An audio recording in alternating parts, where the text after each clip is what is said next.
What's going on, y'all? It is Justin from Justin Paul Sports, and today is special because this is our first week of our 4-week SEC champion or SEC conference preview. We did this last year with the Big Ten as well, but we're cutting out the Big Ten, especially with all the garbage they've been saying about how great they are.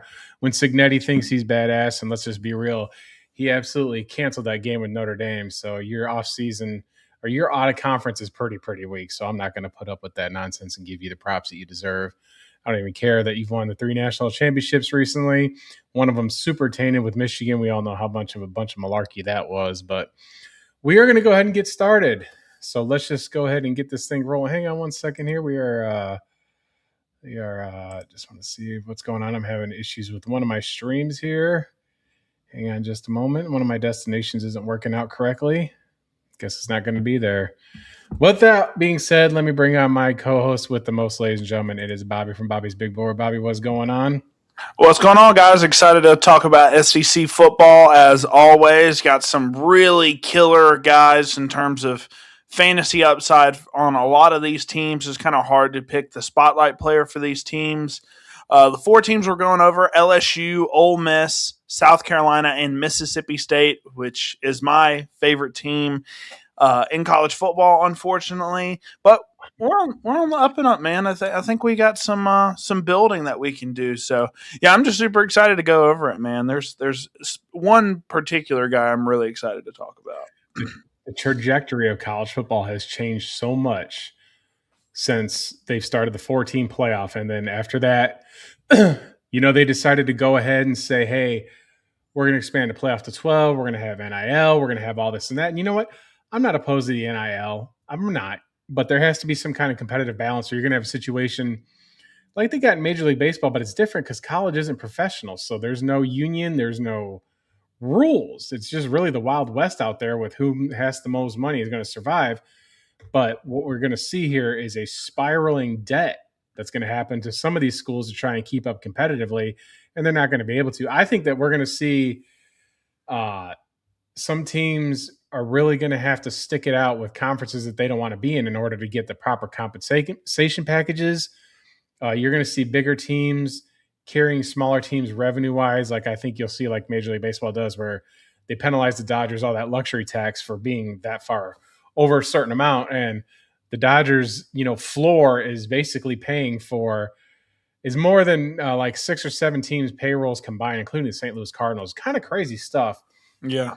We're in a whole new era of college football, and I think that's one thing we're not talking about Alabama tonight, but like they want to say Kalen DeBoer is not running the program like Saban. Well, it's a whole new perspective on what we're doing with all this stuff. It's kind of wild. I don't think we're going to see a run like that from any team, even if they've got all the money out there. We're just going to see colleges kind of have to figure it out. I think that you're going to see a wave of it, and it's going to settle down, and there'll be a lot less transfers. There's going to be situations where players want to develop. It's just going to be a whole mess until they get some kind of committee to go in there. But with that being said, Bobby, why don't we bring on your graphics for the show tonight? Tonight's show, we are going over the LSU Tigers, the Ole Miss Rebels, the South Carolina Gamecocks, and Bobby's Bulldogs. God bless the Bulldogs. Yeah, for sure. So we'll go ahead and once we get the graphic on screen here, I'll kind of we'll go straight into our first guy. We just need to get the graphic on the screen, and then we'll be ready to start, my friend. Sweet. So let's go ahead and look at our first team, which, it's LSU Tigers. I think this is a team that has a lot of questions around it. Obviously, Lane Kiffin coming in as a head coach. You look at the LSU Tigers last year. They were not a good offense whatsoever. They were the 103rd best offense in the nation, but they were a very solid defense. They were ranked 23rd in the country, which is very, very good. And you think they bring in Lane Kiffin, they bring in Sam Leavitt, who we'll talk about in a little bit. They bring in a lot of receivers, right? They bring all of this offensive culture with Lane Kiffin and Weiss. You think possibly they can go ahead and turn this around and maybe get the 20th 20th best offense, and then something around the same in terms of defensive numbers as last year, you're thinking this could be a challenger for the SEC championship if they stay just as good defensively, and then they somehow have an offense like the past 3 years of Ole Miss. I think we're seeing a juggernaut here if that all clicks. I'm just not a big believer in Lane Kiffin. I think you need multiple years of him to build up this program. What do you think about the LSU Tigers going into 2026? I mean, I've got a lot of questions here because, I mean, they went 7-6 despite being a really poor offense. Well, I always have it like I'm in accordance with you about first-year head coaches just coming and arriving. That's not a very common theme in any sport. It's very rare to see it happen. We did see it in the NFL with Ben Johnson arrive with the Bears, and they did go to the playoffs last year in his first season.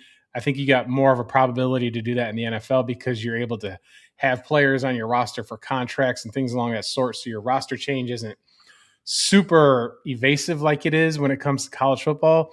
I mean, Lane Kiffin enters with a pretty aggressive roster rebuild going on here. Sure. He had the largest transfer class in college football, so there's a mandate to immediately try and get there to the playoffs right away. Yeah, like you said, Sam Levitt, he's beloved out here at ASU. There is a high ceiling there, but there's questions about his health. What's the chemistry going to be like for him down there in Baton Rouge? It's a totally different mindset than Phoenix, Arizona when it comes to college football. I promise you that. But he had that foot surgery. We just got to see when people come off surgeries how they're going to perform. But LSU does have the talent. Some of the players they got were Harlem Berry and Caden Durham. They got a tight end named Trades Green. And I think that Kiffin's going to expose, defenses with that pretty well. Absolutely. His offense is complicated. It doesn't transition well to the NFL, but he has sent players like Jackson Dart to the NFL. He had Quinshawn Judkins down there who transferred out to Ohio State.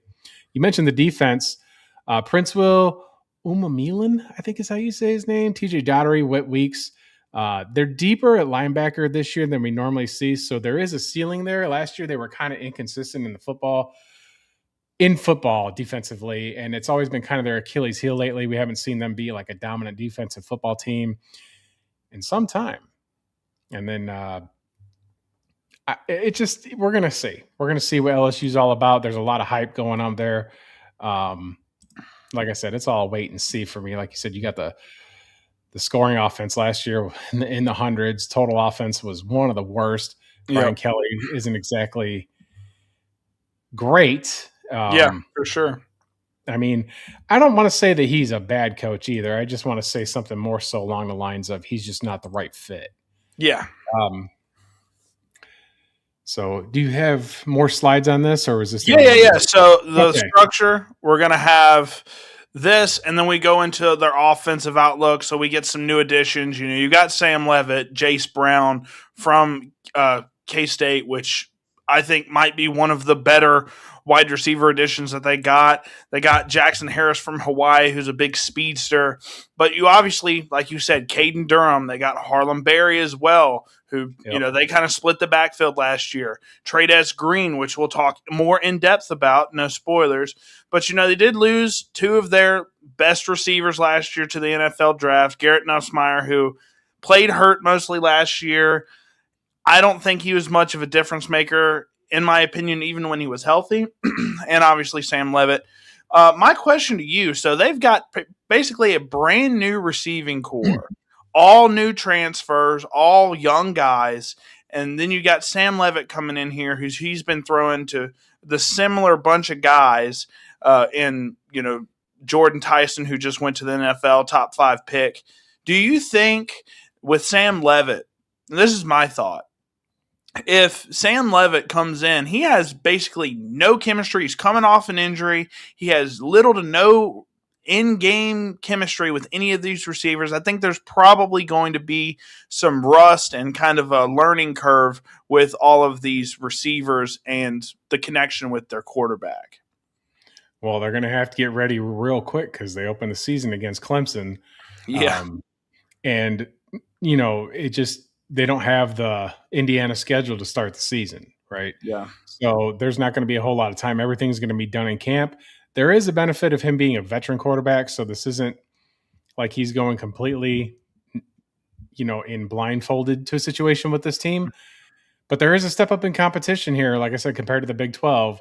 So we're going to see what he's all about. I'm curious to see it. I'm a lot of hype. I've seen a lot of people on the Twitter say that they think that LSU is a legit contender for the SEC.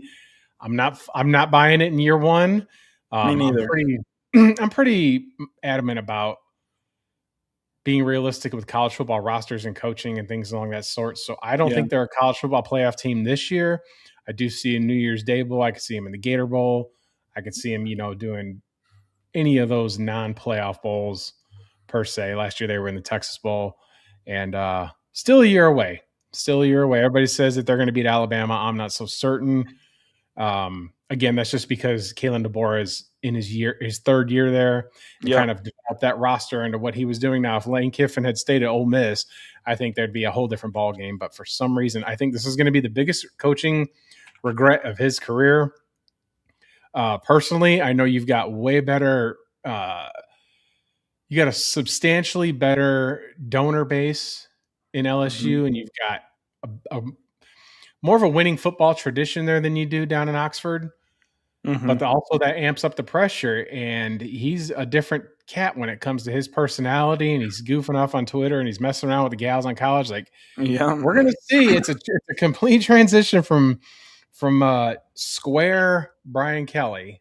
Yeah. And Lane Kiffin's not Southern. He's West Coast. So, this guy coached the Raiders. He just... So before going into some of the film of their offense, which is going to be completely changed, but just kind of go over what they've done in the past, I kind of want to look at their schedule here.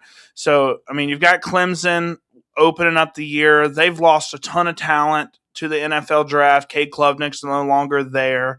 I think this is a closer matchup than people may think, but I'd probably say LSU here. I see them probably September 19th. That's going to be a good one. I can't wait to see how Oxford responds to that. But, I could see them easily losing 4 football games on the schedule. I think A&M, Ole Miss possibly. I think Ole Miss has the better team right now than LSU. I'd say A&M, Ole Miss, Alabama are three pretty tough games for them, especially Ole Miss on the road. I don't know. I think they're a 9-3 football team. I really do. I think they're a 9-3 football team. I got 9-3 as well. I don't think that they beat Texas. I don't think they beat Alabama. Those are 2 definite losses. The third could be any of those. It could be Clemson. It could be Ole Miss.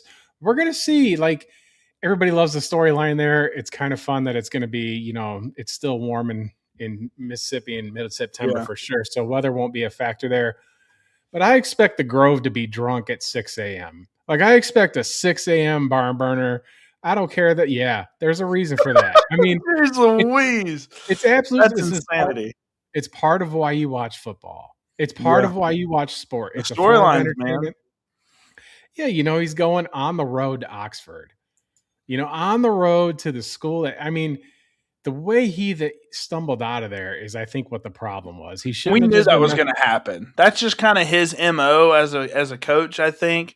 He just likes to do that. He doesn't leave anywhere on good terms. It's always shaky. Is he going to leave? Is he going to finish? Is he not?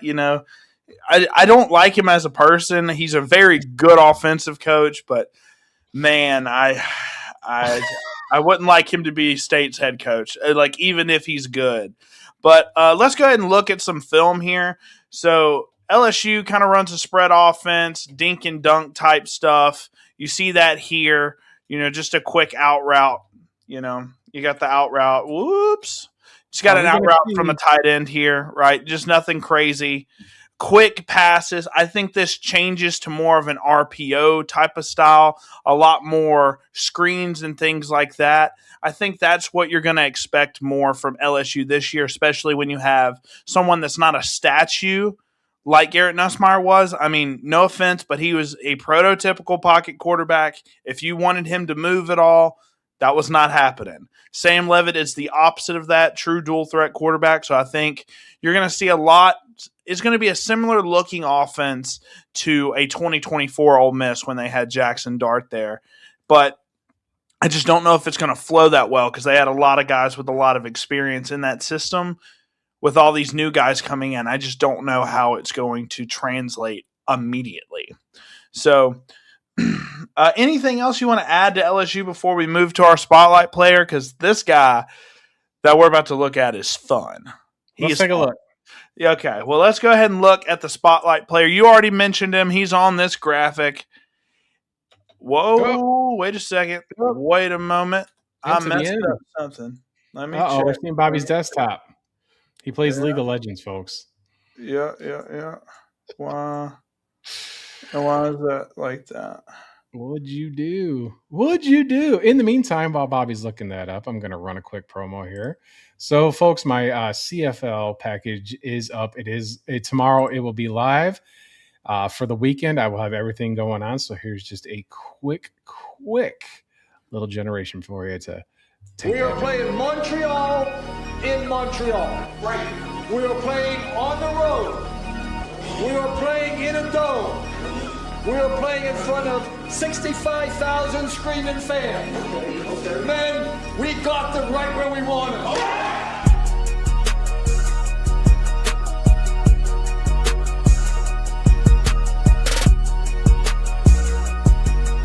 We got them right where we want them.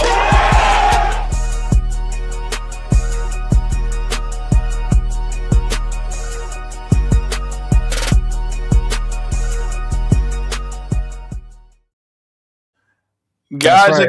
I got it figured out. I got it figured out. We got the order is correct. I have the spotlight players at the end of the graphic on purpose. I think that's the strong way to end on.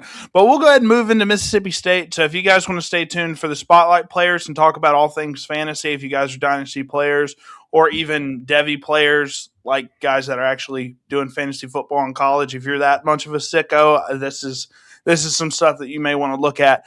But Mississippi State, my favorite team in college football, they went 5-8 last year, SEC record. They at least won an SEC game. I don't think that was the case in 2024. Got smoked by Wake Forest in the Duke's Mayo Bowl, unfortunately. Levy, I will say, basically doubled our win total from last year. We won 2 games in 2024. He bumped it all the way up to 5, and that's with some really good offensive play. You see the 42nd best offense in the nation. I mean, we were scoring. We had a bunch of deep threats, and really the problem, you can see that, the 106th ranked scoring defense in the country. That was the biggest problem. We were scoring, but we couldn't stop teams from scoring. And I think that's still going to be an issue this year, but we got a guy. We got some guys. I think I'm really excited to see how they do this year. Their schedule, unfortunately, is still not good. I mean, our schedule was brutal last year, but it's still not ideal. In terms of for you, what are your thoughts on Mississippi State going into the season? I mean, do you think that they're going to fire Levy before the end of the year? I think they hold on to him just because we saw significant improvement in the offense, which is his, expertise. But yeah, any thoughts on Mississippi State before we kind of deep dive more into who they got? So just never forget, folks, last year Mississippi State had Texas on the ropes at home and should have won the game outright. That was the most exciting state game I had watched all season last year. But I think Jeff Levy, like you said, his offense, everything's entering kind of the prove-it stage, right? They've shown flashes of tempo and space identity with Levy, and that's exactly what the man runs. In year 3, the expectation, though, I think it's going to be a little bit higher. They want to start winning more in conference. I think Kamario Taylor is the breakout candidate on this team. He's, that got the dual threat profile. The Bulldogs have something that when he's out there, it's going to make defenses have to account for him on every single play.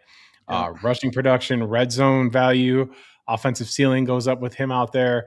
The skill productions on this team, you still got Fluff Bothwell with a name like Fluff. You got Anthony Evans III. You got Marquise Johnson, Aiden Williams. So I think Mississippi State's got some players out there to get you firepower to keep it close like they did last year. Like you had said, the offense was thriving. It wasn't a big issue out there. Defensively was the problem. But the biggest thing was they got to do defensive coordinator. You're talking about the defensive side of the ball and Zach Arnett. And we're just going to have to kind of see how it plays out. You got a new D coordinator, and the schedule starts off kind of manageable, but then in the second half, it turns into a bloodbath. I mean, you got Minnesota on the schedule, though, which I think could be a winnable game. It's a fun game, too. I'm excited for that one. It's on the road. South Carolina, you got Missouri at home, who should be regressing a little bit. But then it gets into Alabama, LSU, Oklahoma, Texas, Vandy, Auburn. I mean, but Auburn's winnable. I think that this is a similar season to next year. I think that they have one more win. I'm going to say 6-6 for State. It just because, like you said, they just drew the rough end of the SEC gauntlet this year. And last year. And the year before that. But that's how the cycle works, because your three permanent opponents are Ole Miss, Alabama, and I don't know who the third one is, but I know Ole Miss, Alabama, and there's one other one that like Alabama is every year is Tennessee, Mississippi State, and Auburn. So every year we're going to play them regardless. So yours is Ole Miss. You'd have to look it up, but nonetheless, I think that State's just kind of might be Missouri, actually. Is it Missouri?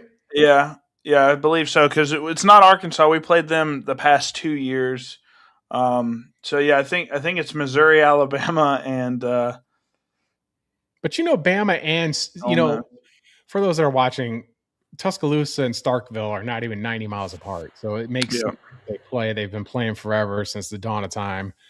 Everybody wanted Alabama to play LSU, Tennessee, and Auburn every year. And sorry, folks, LSU is not the storied rival that State is. I know it's a little bit more one-sided in this one, but that's not the point. You wanted Tennessee, I knew would be one for sure. So we do not like. So we'll go ahead and get into a little bit more. We've got 3 returning offensive starters in terms of just fantasy outlook, right? You got Kamario Taylor, you got Fluff Bothwell, Anthony Evans. We've got our returning center, Aiden Williams, as well, which he didn't play a big factor last year. But we've got some wide receivers coming in, because look at what Anthony Evans had a great year, almost 1,000 yards, right? Brennan Thompson, he broke the school single season receiving record last year. So this team definitely has some strengths, especially passing the ball. With Kamario Taylor, I'd like to see his passing develop a little bit more this year. He kind of relied, you can see that in his stats, 629 passing yards, 5 touchdowns. Then he had 8 touchdowns on the ground and almost as many rushing yards. He's ridiculous, and we'll talk about him more later possibly. But, Seydou Traore, he's a very solid tight end. That's gone. Devon Booth was a veteran. He came up a lot for us. Brennan Thompson, obviously a big loss. But I think this team can really thrive, because Brennan Thompson was not a guy that had much of any production until last year.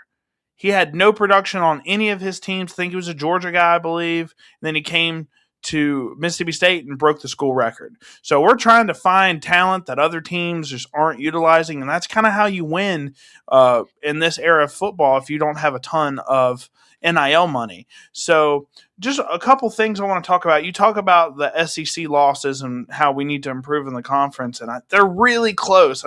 3 of their SEC losses came by 1 possession, 7 points to Tennessee, 2 points by Florida, and then 7 to Texas. 2 really solid teams, and then Florida. So I think he's really close to making this team competitive in the SEC. We just need that defense to step up, and I'm really excited to see where they go. I do want to ask a question.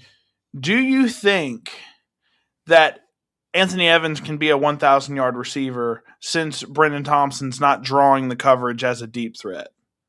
I do. You're going to see big chunks of that early. I think he's going to be your go-to guy. I think he's your number 1 receiver. Yep. And, offensively, this team is not terrible. So, yes, I absolutely do think that that's something that can happen. It's just the Camario Taylor thing. We just need to see him pass more. But I'll go ahead and kind of show you this veer and shoot type of offense. First thing you notice. What's the first thing you notice about the formation that the Mississippi State Bulldogs are in right now? Just wide splits. Look at this.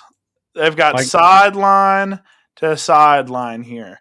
They are trying to find all of the space possible. So you're going to have like a lot of hitches, little out route combos, traditional kind of offensive concepts. And you're going to see that here. Another thing I'll talk about in the next angle here.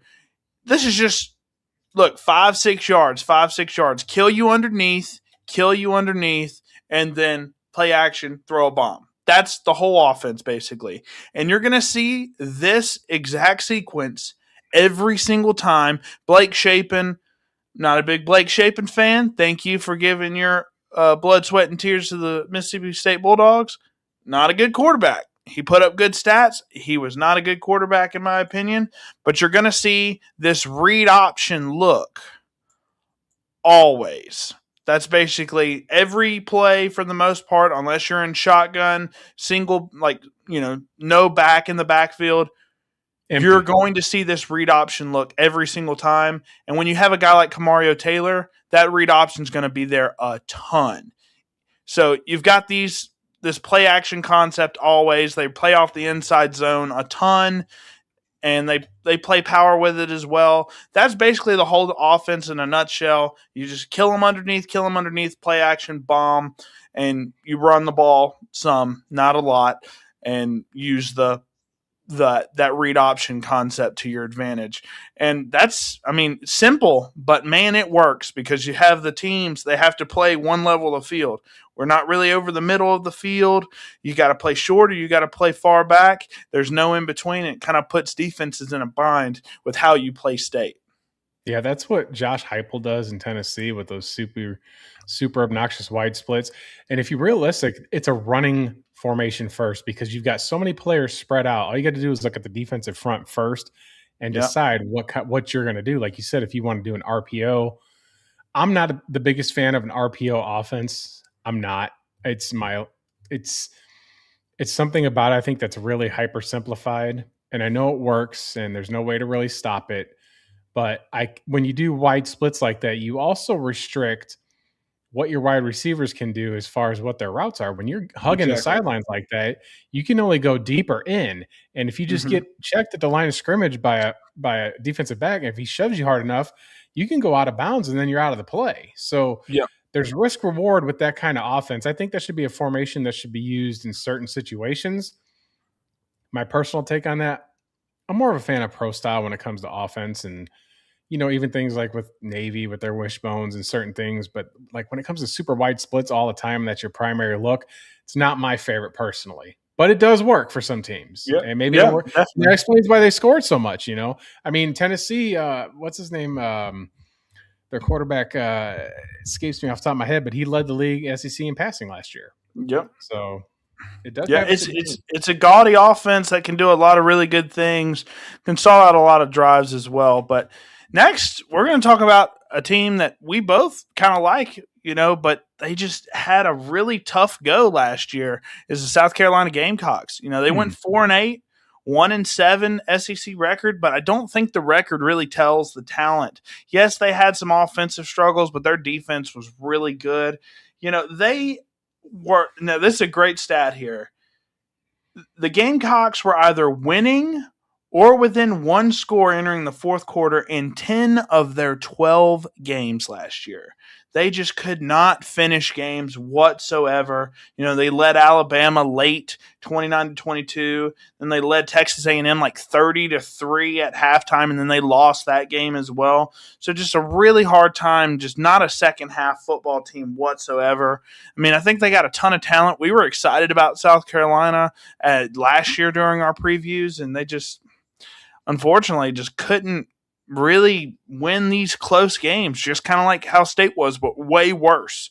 You see the scoring offense, 104th, and with the talent that they had, I knew that Raheem Sanders was going to be a huge loss for them when he went to the NFL, and he's not even playing anywhere. I mean, he's with the Browns, I believe, but he's like on the practice squad. That just goes to show you how good you have to be in the NFL, because he was a game changer for South Carolina. Nick Harbor, Lenore Sellers was a Heisman candidate before going into the year last year.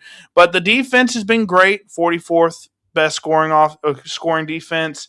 It's just they also had a really tough schedule. 9 bowl eligible opponents, 6 teams ranked at the time, and then 5 teams that ended up finishing top 15 in the college football playoff rankings.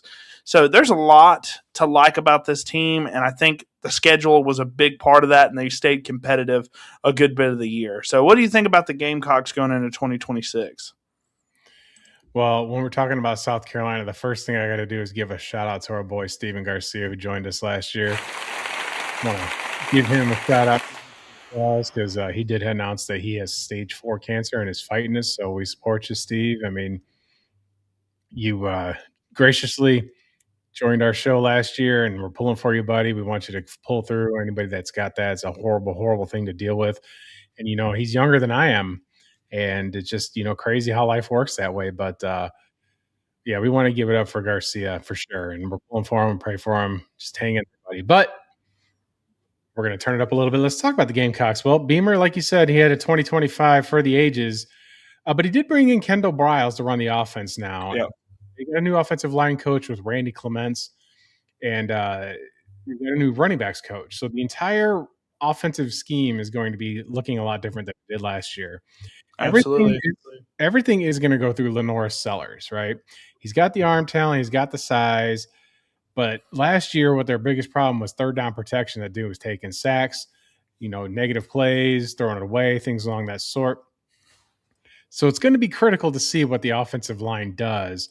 I mean, if the offensive line gets better, they can look like they did in 2024 as opposed to 2025. I think that's an indicator of what that football team was about. Like you said, they led Alabama, things along that sort. Just couldn't hang on to win some of those games. Should have beat A&M down there in College Station because they were putting belt to rear end down there in the first half. Yeah. And sometimes, there's a psychological thing like that.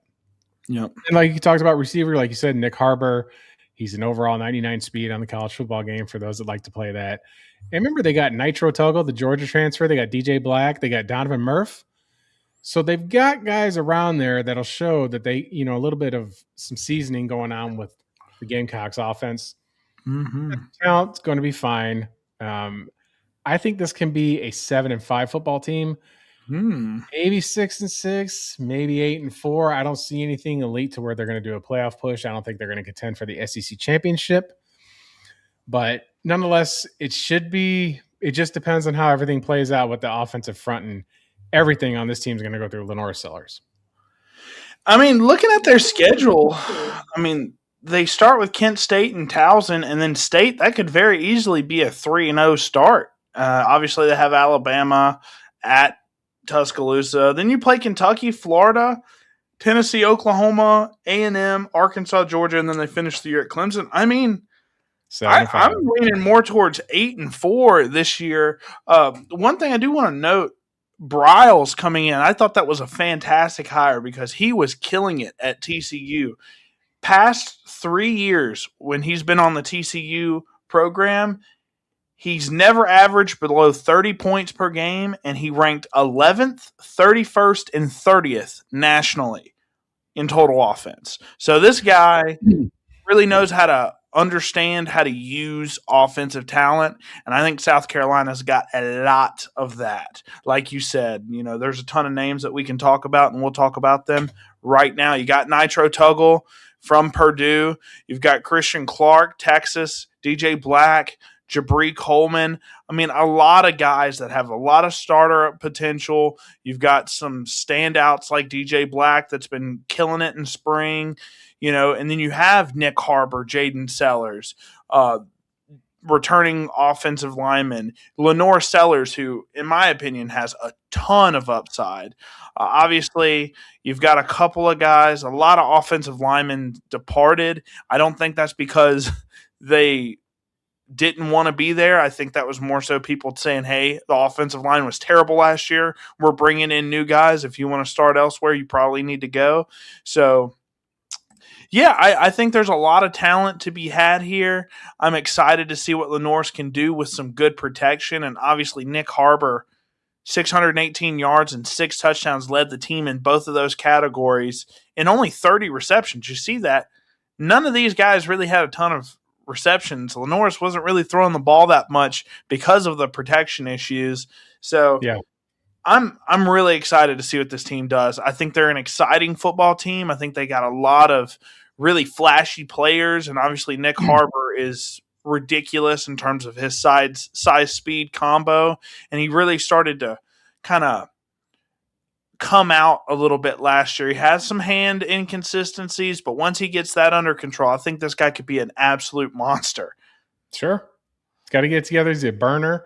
You know, you want to break out this year. You don't want to be able to get who breaks out late, and then everybody gets that hype on you. So maybe he's the next Carolina Panther.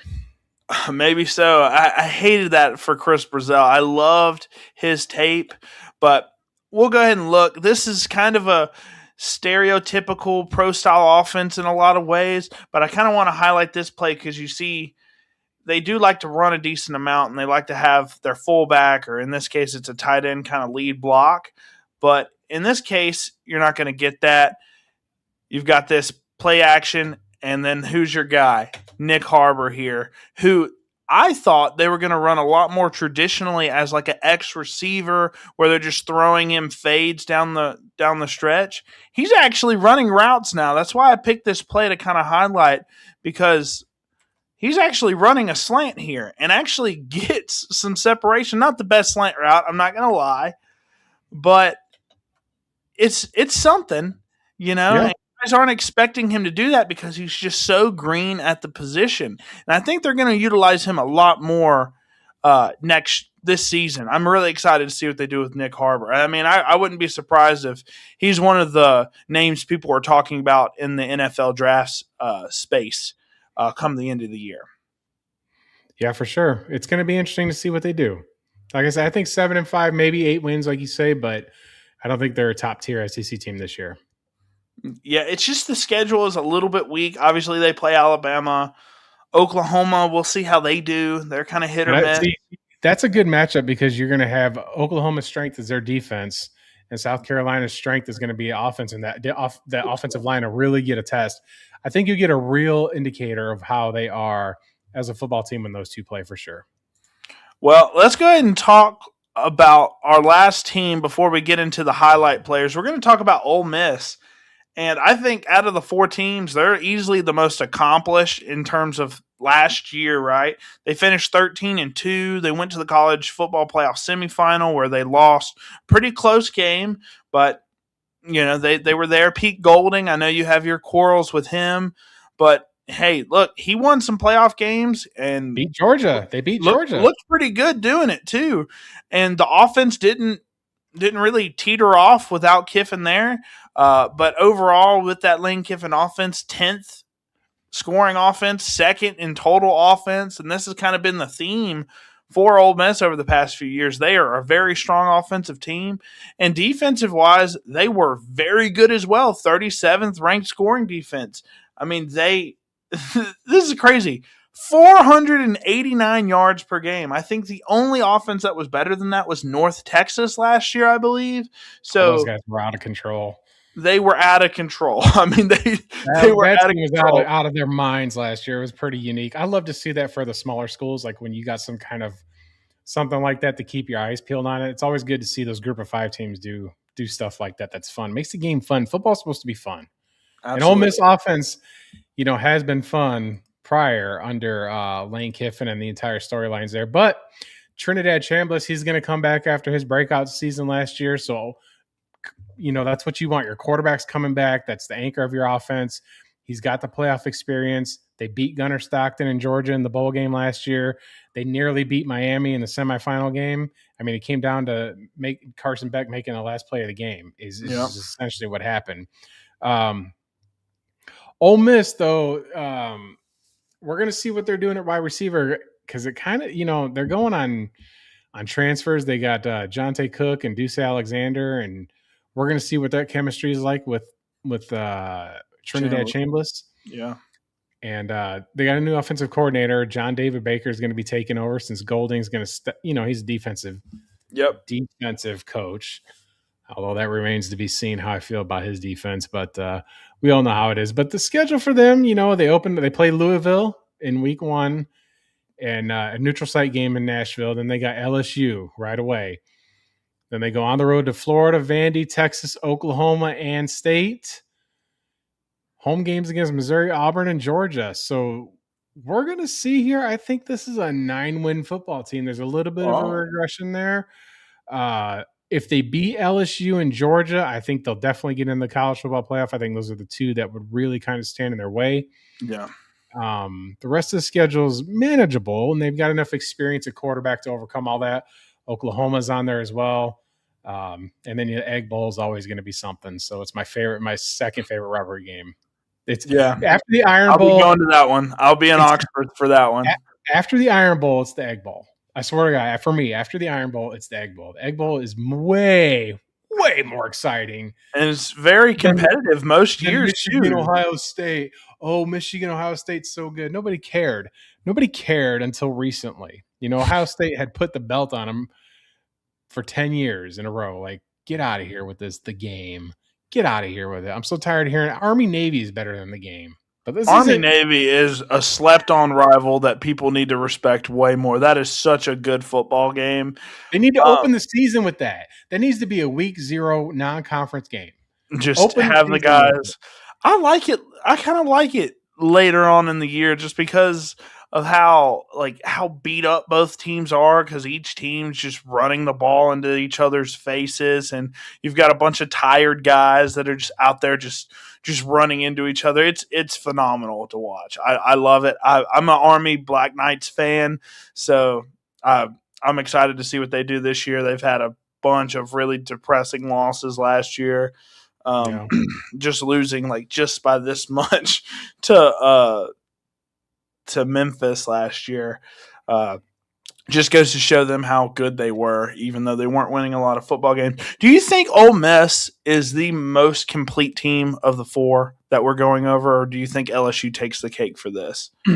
Well, I'm going to go with Ole Miss over LSU because there's a familiar head coach going on here. It's not like they brought in somebody from the outside. They gave Golding a chance. And to be fair to Pete Golding, in Alabama, he's a pariah because of how he was running schemes, like dropping Will Anderson into coverage and a lot of other goofy things that I don't think he should ever done. But the playoff wins matter. They do matter as a head coach. You've got experience in playoff pressure situations with wins and have a win over Georgia. That has to count for something. He's got Trinidad Chambliss back. He's got Kawan Lacey back, right? This is an experienced football team. But now we're going to see the trajectory of his recruiting, his staff, his everything. There's really not a whole lot of Lane Kiffin holdovers. Yeah. They're going to be hyped up for the LSU game, obviously, but I got to see it more. I preach that to the core, whether it's talking about college football or the NFL. You can do it once, but can you sustain it? There are certain guys that can sustain it. Like Dabo had a run there where he was sustaining it for a bit. Yeah. Coach Saban was sustaining it for a bit there. But then you got situations like Coach O. Does he sustain it? It's the other thing with LSU. They've really got their head in the sand, I think, a little bit. There's a lot of excitement and fun. If you're a college football fan and let's just say you don't care about the SEC for a minute. Let's just say you like a Big Ten, ACC, whatever, or you're just a fan of the game overall. You're enjoying watching Lane Kiffin circus down there and then bringing back Coach O and but we don't ding don't go Tigers and all that nonsense. We're going to see some more of that. Everybody loves Cajun Coach O, who speaks French, by the way, Cajun French, God bless him. So everything feels new and exciting, and they got rid of Brian Kelly, and now all this expectation. I just think that LSU fans in particular have got to pump the brakes and just let year one breathe. They've got to let it breathe. Lane Kiffin is a step up in excitement for them because Brian Kelly was so bland and so unlikable as a head coach, and the memes of him trying to speak Southern and standing and doing that photography thing with the offensive lineman who didn't even play for him anyway, or whatever the hell it was. It was a circus, and everybody Yeah. likes to see the circus and watch it for the freak show effect. But I think Ole Miss ain't gonna be like that because that was my point. Pete Golding is actually pretty serious about football. Absolutely. In interviews that I've seen with him, he's like, I don't have time for all this. I'm trying to run a college football program. And I'm convinced that running a college football program is the hardest job you can have. You have to, it's not like the NFL where you got a general manager and then you've got agents.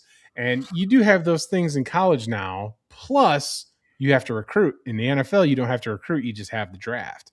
Yeah, So it's and that's a year-long thing, all year round. Yeah, college football recruiting, there's no off season. You know, in the NFL, once your season's over, right? Let's say you're a non-playoff team, your season ends in that first weekend of January. And if you're under contract, you're recovering from injury, you're taking vacation, you're going and doing this and that. Unless you're a fired coach, then your life changes, but your rosters are pretty much intact. This game right here it's harder than the NFL. I don't care what anybody says. You're dealing with a younger generation and parents and going to houses, and it's got to be the most stressful sports job is running a college football program because you have so many. College basketball, you only got to get 12 kids. You know, other sports you don't have to recruit as hard as this one. The competitive edge is not as fierce as it is in this league. And it's not just your starters either. I mean, yeah, It's good to have a starting quarterback, starting running back, things like that.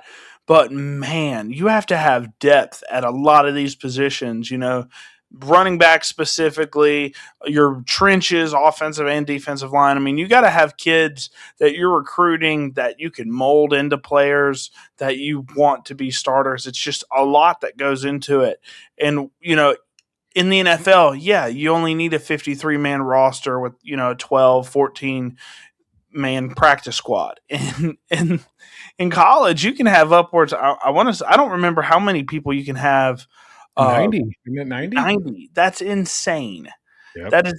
That's incredible where you can just bring in, and you have to have 90 good players. You can't just have, you know, you have to have depth at a lot of these positions. So unless you're Colorado, did you see Colorado had a defensive back that was 140 pounds? That's crazy. That's crazy. Come on. Division I football. Division I. A corner. 5'9", 140. It better be good. Deion's team is tiny. Man. Yeah. Well, I'm going to go ahead. I want to just talk about one guy because we're not going to be talking about him anymore after this. It's Trinidad Chambliss. He was not going to be their guy at the beginning of the year. Also, what was their quarterback's name before Trinidad? The guy everybody was hyping up. Not Austin Mack. What was his name? Austin Mack's at Alabama. Yeah. Who was their quarterback before Trinidad? Oh, it escapes me at the moment. But I think he tried to get an injunction to continue to play. Austin Simmons. Yeah. Yeah, he was a guy that, you know, he came in at Georgia, in the Georgia game for Ole Miss, looked really good for a drive, and people thought, you know, he graduated high school at 16, and he's just really smart. He had a really tough time. I forget where he transferred to, but he'll probably be starting elsewhere. But Trinidad came in as a D2 guy and just really came on strong and was one of the best college football quarterbacks in the country last year. Yeah. 30 total touchdowns. I think only 3 interceptions. Like, great both in the passing and rushing. I saw him live multiple times last year, and this guy he's not super fast. He's athletic, but he's not super fast. He doesn't have a great arm. He's just really smart and doesn't make mistakes. And in a Lane Kiffin offense, and I hope the offense stays somewhat the same. If it does, Trinidad Chambliss could be a legitimate guy to lead this team to the playoffs again because Trinidad is that good and does not turn the ball over. So I'm really excited. We'll go ahead and take a look at a little bit of film here. And this is versus Georgia. And here goes Trinidad. And just it has a lot of – this is a pick play, which is interesting. So you've got the bunch here. They should have won this game too, by the way. They had a 2-possession lead in the fourth quarter. So they have a little two-man bunch here, and they're he's trying to do like this stutter step in route here, and this guy's just kind of bulldozing his way forward. It ends up being kind of a pick play, and look at that. Boom, gets it in there. Perfect timing from Trinidad. Just great stuff here. And they do a lot of these really clever play designs, and that's just how Ole Miss was one of the best offenses last year. They really take advantage of leverage and just being smart and having play concepts that work. I mean, honestly, that's just what they do. They make a lot of really good play concepts, and that was one of many that ended up not getting super open, but Trinidad was able to drill it in there and get them some much-needed yardage against that really good Georgia defense. So if you don't have anything else to talk about for Ole Miss, I'm excited to go into the fantasy players, the guys that are going to be on our dynasty rosters in a few years, and just guys that I think are going to be really big breakouts for each of these teams.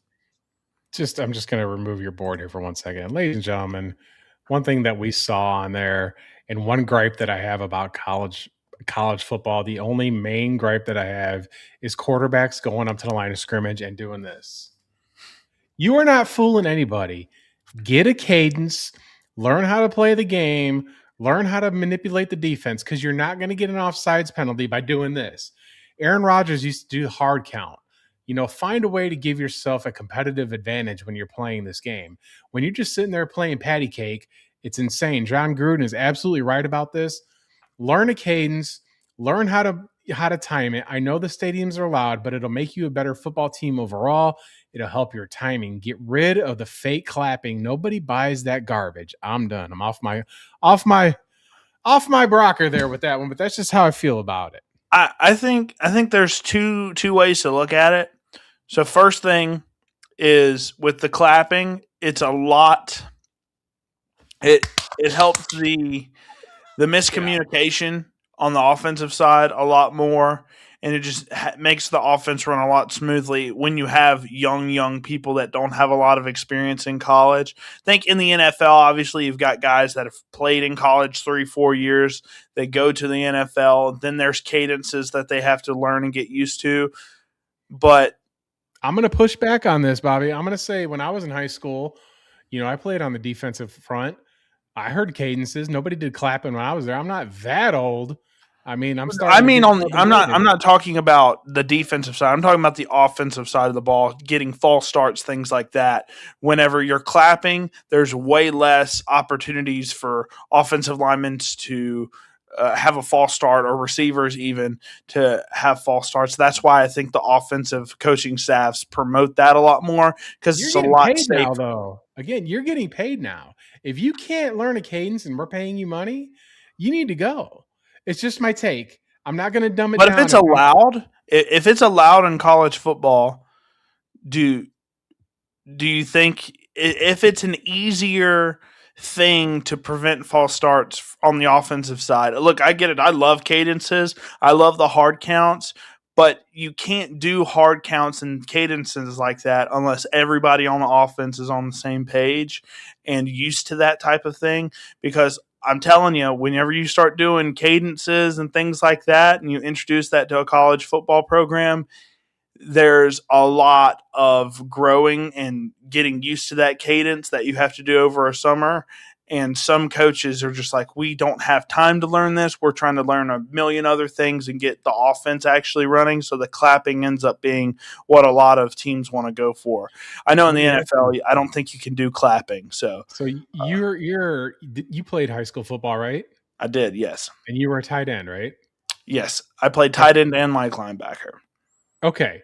So did your offense in high school, just asking, did you guys run on a clap or a cadence? We ran on a cadence, but we were not like every other offense. So that's the thing. Don't be like every other offense. Again, I hear your side of the argument, but also aren't you hindering these players to not learn how to play the game of football for the next level, especially if you're an offensive lineman? When you're an offensive lineman, you need to know how that works. Your quarterback and your offensive lineman are better with a cadence than a clap because of things like that. Because of that, maybe you don't need to have a playbook like Texas or North Texas or something that's 50 pages, 500 pages long. Simplify it and be great at what you do. Like I just never like the clapping. I think that it hurts everybody in their development, but I see your side of the coin. I Yeah. just disagree with it. Be better. Fair enough. Yeah, Hey, especially look, now that I'm you're a getting fan of the paid. cadence. I'm just Yeah. I have to acknowledge why the teams do it, right? That's why they do it. It's easier and less risk in terms of offensive penalties.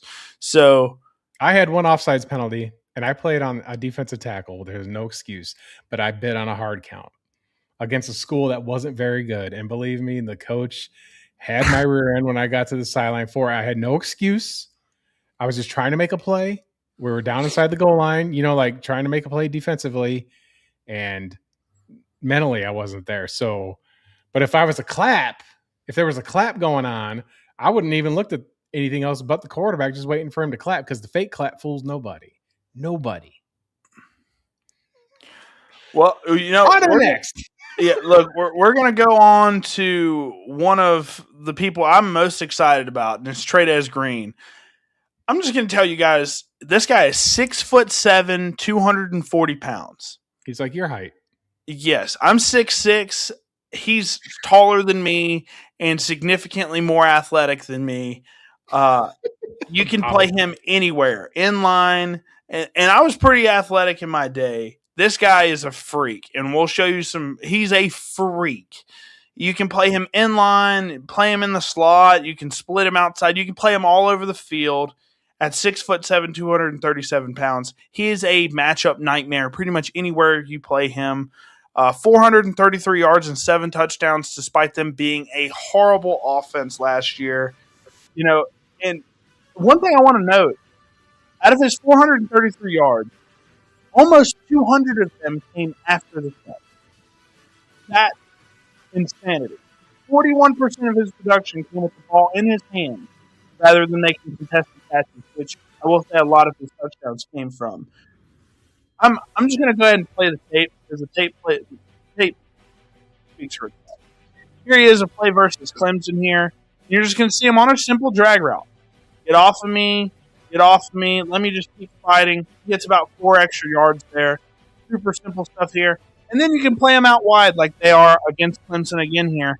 He's on a defensive back. That's not fair. If they use him in the red zone like that, they're going to be super productive. I mean, you got one-on-one down there, and you're that height, you're that size. And Nussmeier's throwing him the ball immediately. They're like, I see this little boy on this 6'7" monster. I'm just going to throw it up to him, high point the football.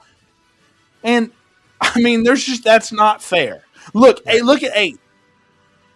He's got his arms up. What do I do, guys? He's looking at his coaching staff. What do I do? Yeah, you do nothing. You do nothing. You get scored on. And here's one of my – this is crazy. He's on basically a slant route here. That's an insane – for his size, okay, when he's running this little 5-step slant, it's very crisp for someone his size. And then watch what he does after the catch. Whoop! Get off of me. Just beautiful. I'm going to play that one more time, because he catches the ball, plants, steps outside, and makes the 2 South Carolina Gamecocks look stupid. Almost a hospital ball. Yeah. I mean, they know you can take it, and then, hey, give the safety give the safety some boom too. Fall forward for an extra 3 yards. Trades Green has all of the attributes to be a ridiculous Kyle Pitts type of player. You know how crazy Kyle Pitts was at Florida. We can use this guy in Green Bay, because I think Musgrave's going to be out after this year. So, just saying, come on down to the Lambeau. Are y'all going to spend a first-round pick on him? Because I think that's where this guy's probably going to go. Well, there is no first-round pick. It goes to Dallas. Well, there you go. You're not getting him. I think this guy is going to have an 800-yard year with 10 touchdowns or so. With this LSU passing game, I think he's going to be maybe he's a Chief then. Big-time breakout. I'd love him as a Chief, honestly. I think we've got a lot more needs than just a tight end. Kelsey will be gone. Kelsey will be gone, but I think there's a lot of free agents coming up, so we'll see. I would love Trades Green on any football team I like, but he's going to be a premium. I think if he comes out there and really showcases his athleticism and gets some production on his side, Then I if think that's the Trey case, Green is a mid to late first round pick. then I think that would be a Minnesota Viking because TJ Hawkinson's fall from grace has got to be studied. So, or dare I say, the 49ers. I mean, they got to start eventually doing something, like I said the other day. With Kittle just coin flip if he's fully healthy or not.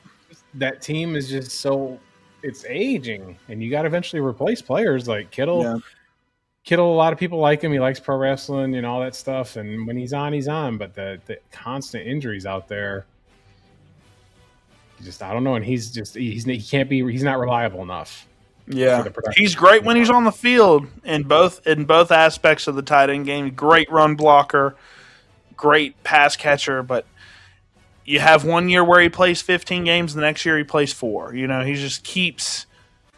He's kind of like CMC in that regard. You have him a full year injured the rest of the season next year, and then it just kind of goes back and forth.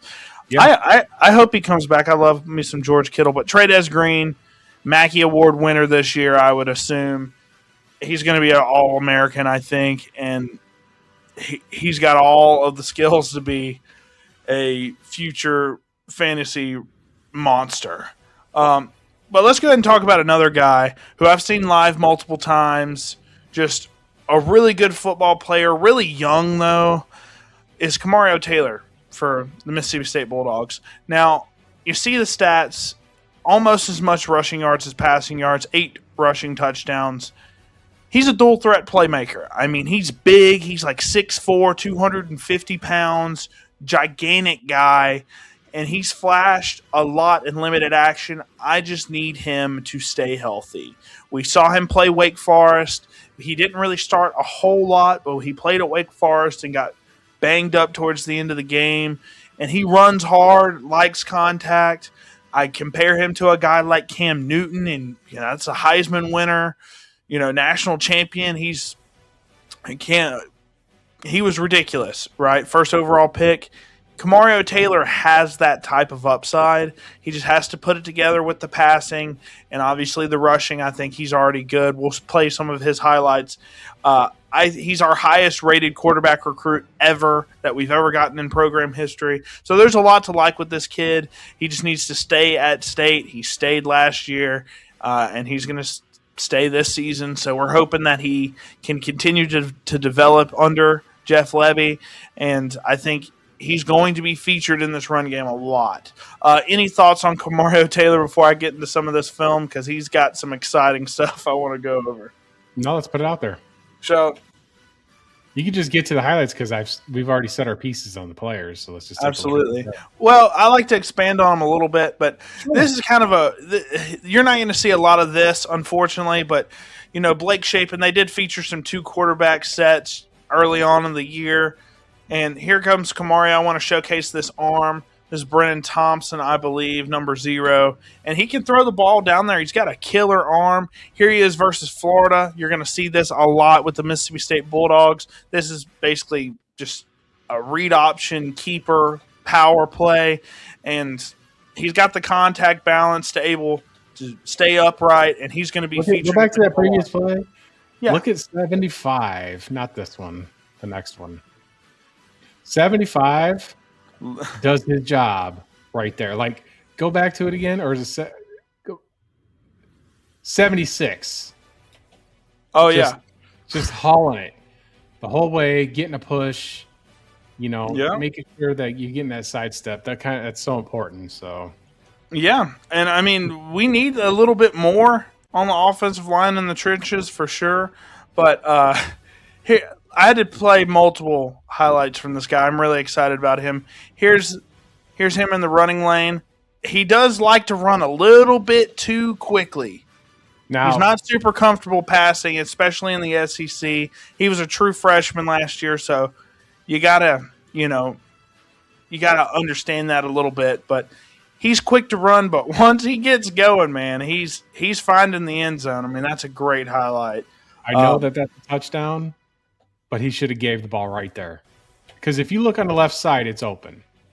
it's a touchdown, but look at what's going on. You've got if 34 blocks that guy right there in front of him, and they gave the ball away, I think he can get past 7 and score. Well, look at the. I don't think this is a run play. I think this is a complete fake. But I'm just saying, I looked at this.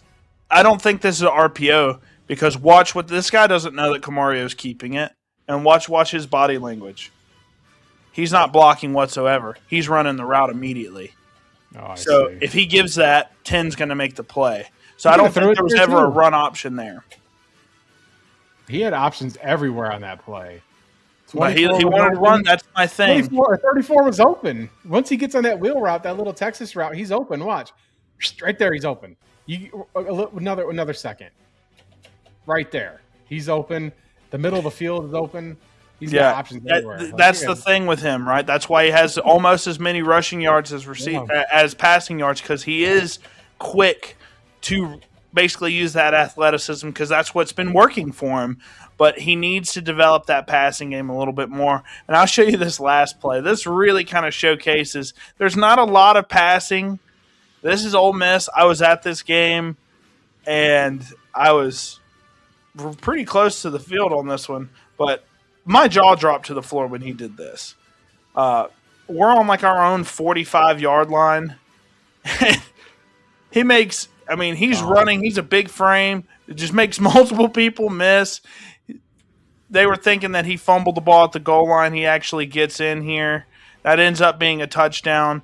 But just to have a guy that's that athletic, that has the arm talent that he does, we just need the accuracy to be there a little bit more. And just have him be a little bit more comfortable in the system. It was his first year. Like I said, he was a true freshman. So he just has to develop that game. And I'm really excited. Yeah, he should be. It's always good to have that kind of excitement for your team when star players are going to start, and you've got film on them. So yeah. And I mean, he's got the athleticism. He just has to put it together in the passing lane. And he's going to be the make or break guy. I think he's got some upside. But here's another guy that has a ton of upside. Very similar player, just obviously, not as big as Camario Taylor. But this guy has shown some, people thought he was going to be a Heisman level guy last year, and just the offensive line fell apart. The offense couldn't do anything. Lenore Sellers for the South Carolina Gamecocks. And when I tell you, this guy has one of the biggest high-velocity arms in the entire country. I mean that. He is ridiculous with his arm. At any point, he can be no base, full base, on time, off time. It doesn't matter. Scrambling, his arm is ridiculous. And he's got a ton of experience, too. He's got pretty much a season and a half. He's got close to 25 starts now. I think him and Nick Harbor were people I was flip-flopping because I don't know if Lenoris is that guy, but I'm going to bet on him this year. With all of the revamp to the offense, you've got the new offensive coordinator, I think he can be a breakout guy in this quarterback-friendly system. What do you think about Lenore Sellers before I get into the highlights? Because I think this guy can be something. Well, he's due. So he's already shown that he can do it. Let's see what he can do now this year. And we'll go ahead and go into this. So I want to say this first play. Yeah, it's just a quarterback draw. And he's not super big. I think he's 6'3", but he's able to just run over people. I mean, look at that's a Virginia Tech D1 football player right there, safety, and just gets bulldozed by Lenore Sellers. I mean, he's got that speed too. And he's able to just run guys. He just has that power to him. And then great touch on the ball. There's Nick Harbor in the back of the end zone. They're going to have a really good connection in order for this football team to work next year. And then look at that. I know people, I can just look at a quarterback on throws and just kind of grade their arm just based on 3 to 5 throws. But people can see in this play what I'm talking about, elite arm talent. That ball is there in an instant. Well, not only that, it's accurate. And it's accurate. He plays on time, one-step drop back to Nick Harbor.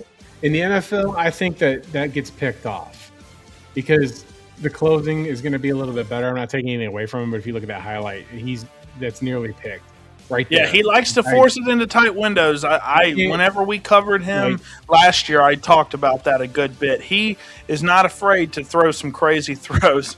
And that's okay to be a gunslinger a little bit, but that one, just that play in particular, looked like it could have been picked off if there was better secondary there for sure.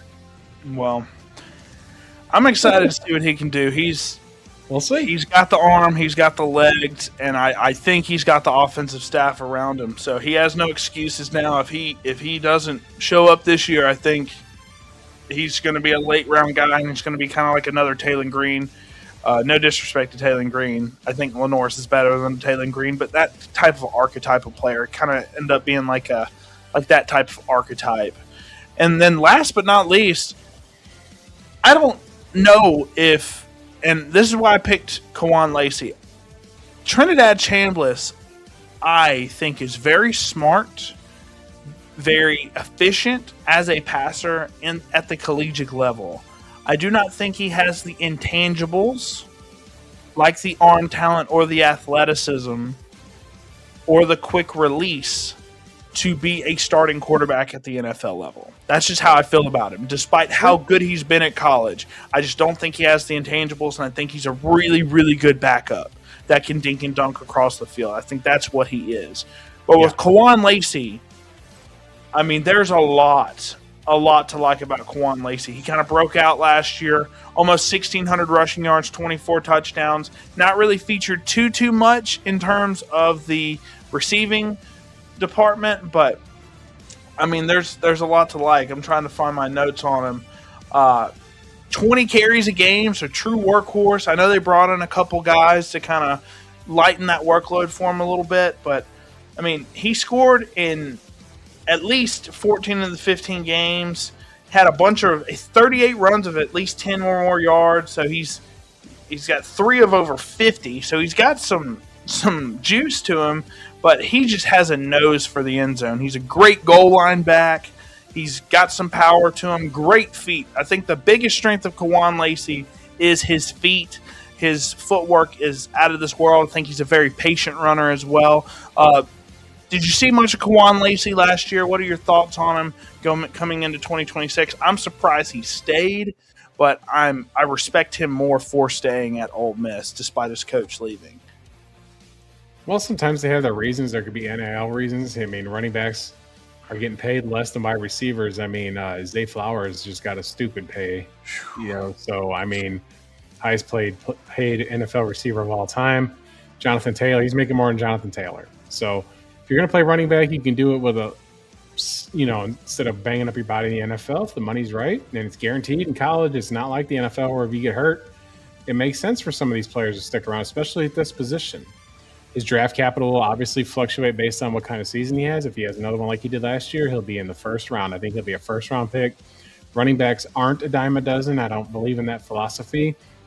There are teams that can absolutely use a running back next year. Dallas Cowboys might come knocking. They've got some extra picks. I mean, that's one spot I could see. What are they going to do up there with Washington? I know you like JCM and Rashad White, but you just don't know where he can go, You just don't know. The 49ers might be looking to move on from C-Mac after this season. There's a multitude of options for Kawan Lacey when he goes pro, so sticking around Ole Miss might not hurt him. It's going to be a loaded draft class next season. It's going to be an exciting one, but he decided he wanted to play SEC ball. Maybe he did that to stick around to pay back for his school and, stick around for Coach Golding and help with recruiting and, give back, as they like to say, like Brock Lesnar giving back at SummerSlam. It could be kind of the same ordinance here. Well, and I think excelling like he did last year at the SEC level, I think there's a lot that says a lot when you have 1,500 rushing yards in the SEC with that many touchdowns. It shows that, hey, I'm a real player. And if you were to go to a smaller school in the Big 12 or the Big 10, where you aren't playing premier schools every single week, I think that might actually hurt your draft capital in some ways. So I'm going to play some of the highlights here. Kawan Lacey, here's some footwork here. Just great cut, great vision there versus LSU. I mean, this is really good stuff. I mean, He sees that this safety overplays it and just goes straight in through the A gap and finds the end zone. That's his favorite thing to do. And here's another one where goal line, pretty much every time he's getting in, he's able to just punch straight through that A gap again. Yep, straight through the A gap and gets a touchdown versus Georgia, another tough defense. And then talking about tough defenses, Oklahoma. And had one of the better defenses in the entire country. Cut up, breaks a tackle, and then look at that. He's able to outrun guys that have good angles on him. And, I mean, he's not – I think he's probably a mid-4.4 guy, probably a 4.45, somewhere in there. So nothing crazy. But the kid's got enough speed. He's got enough – he's just good everywhere. He just needs to improve the receiving ability a bit more for people to be really excited about him in terms of fantasy aspect. But Quan Lacey, I think, has a ton of upside. He's got the touchdowns. He's got the accolades. And I think they're going to lean heavy on him this year, despite the people that have transferred in at the running back position. I think Quan Lacey can be a first-round pick, like you said. If he replicates even remotely what he did last year, I think this kid's a first-round pick for sure. Simple as. So I got no pushback on that. Hey, dude, this guy's good. I wish. I'm excited to see what he does in the 2026 season for sure. That's all from me, my friend. That's all. Well, Bobby, before we close out here, what 4 teams have you decided that we're going to go over next week? Have you got a preview for us yet, or is that TBD? I want to say, let me look. Because I was trying to replicate what we did last year, and obviously I did not do that because I had Arkansas, and we didn't have Arkansas. So I'm thinking we're going to do Vandy, Tennessee, Kentucky, and the Arkansas Razorbacks next week. That's what I'm thinking. Stay on brand like we did last year. Yep. So it'll be a good preview next week. I mean, those are some interesting scenarios, especially with Arkansas and their new head coach trying to change the culture over there in Fayetteville. Josh Heupel, they're really excited about what they can do at Tennessee. I don't think that they're going to have this elite season like people think they are. Kentucky's got a new head coach there as well. These SEC teams, that's a blue blood school when it comes to college basketball. We're going to see if they're willing to invest in football. I think Kentucky's one of those teams that's on the brink of something with football. They just haven't been able to do it. So absolutely. In Vanderbilt, we're going to see the post-Diego Pavia area. Can coach, what's his name, guy? Clark Lee. Is he still going to be able to keep things going in Nashville? We'll see. We'll see. That's a tough place to play. Yeah, they've got a stud at quarterback, man. We'll see. Yep. Vandy's getting some 5-stars. If you're going to pay a player, listen to me, if you're going to pay a player money to go to Vanderbilt, not only – are you getting money to go play in Nashville, Tennessee? You're going to an elite academic institution in Vanderbilt. Make no mistake about it. They keep SEC graduation rates higher. They're like the Northwestern of the South. So named after a very famous American family, but nonetheless. Also tomorrow, you know what tomorrow is, Bobby? The Hall of Fame game. I'm excited for it. Carson Beck goes under center for the Cardinals to start. Kenny Pickett. Former first-round pick, tiny hands, Burger King hands, going in it. So it's going to be some good stuff. I have my NFL Elite Edge. My pick will be up tomorrow. That is $24.99 a month, folks. And with that being said, Bobby, do you have anything that you want to promote besides your channel at Bobby's Big Board? You got any videos coming out? I do. In the coming days, I may say tomorrow, possibly Friday. Not quite sure yet, but we'll have a Antonio Williams breakdown before the weekend. Sounds good. Make sure you guys tune in. Get ready for your fantasy drafts are coming up soon, so enjoy some preseason. College football will be here before you know it. Next Wednesday, same time, we will have week 2 of our SEC preview. I thoroughly enjoy it. It's my favorite part of the year. Anytime I talk college ball, I love it more than anything else on the God's green earth. As you can see, I got the Bama stuff. I got a Bama tattoo. I've got my Green Bay stuff out there too, but it's mostly Alabama. So with that being said, ladies and gentlemen, we are going to sign off for this week, and we will see you all next week. Have a great weekend, and roll tide. Enjoy the game.